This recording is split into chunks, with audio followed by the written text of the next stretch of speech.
terre aussi par gourmandise. Toi, mon joli péché mignon. Un vrai péché mignon, le Puy d'Amour de Capsieux, petite commune rurale du sud Gironde, connue pour sa fameuse pâtisserie.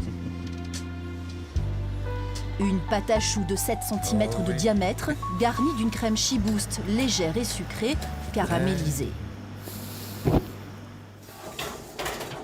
Chaque jour, jusqu'à 1500 Puy d'Amour sont fabriqués à la main dans cet atelier.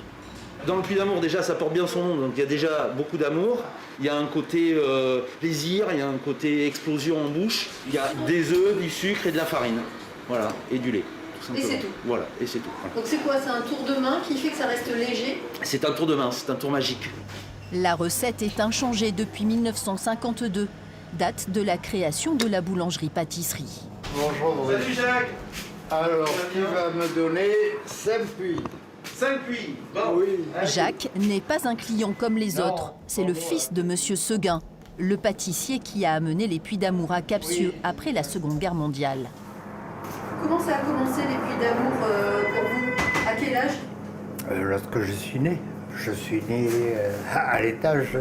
Figure emblématique locale, Jacques a fabriqué des Puy d'Amour durant 50 ans avec sa sœur Marie-Josée, avant de passer la main et de confier les secrets de la recette familiale. Il y a une notion de confiance, de transmission, il y a toute une histoire qu'il faut respecter et qu'il faut également transmettre, quoi. Donc toute cette histoire capsylvaine, cette histoire du Puy d'Amour est quand même importante, quoi.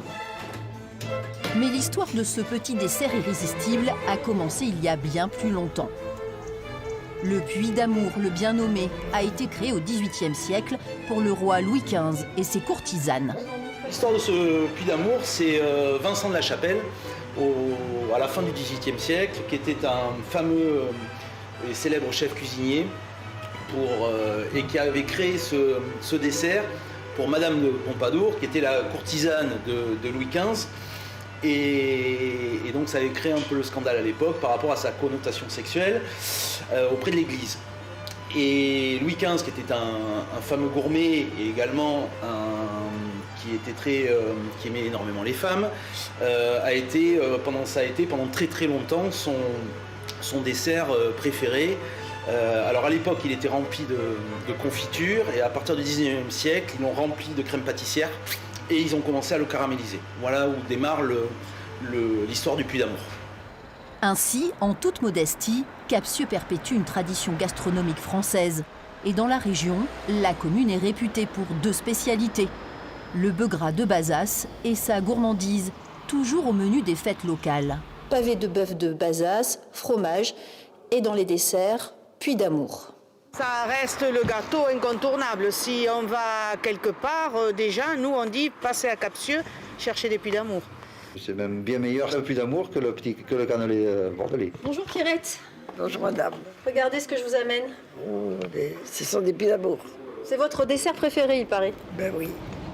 La doyenne des amateurs, c'est Pierrette, 86 ans, qui mange des Puy d'Amour depuis sa jeunesse, à s'en lécher les doigts. Quant à Clara, la nouvelle secrétaire de mairie arrivée récemment de Guyane, elle est devenue addicte à la première bouchée. Excellent.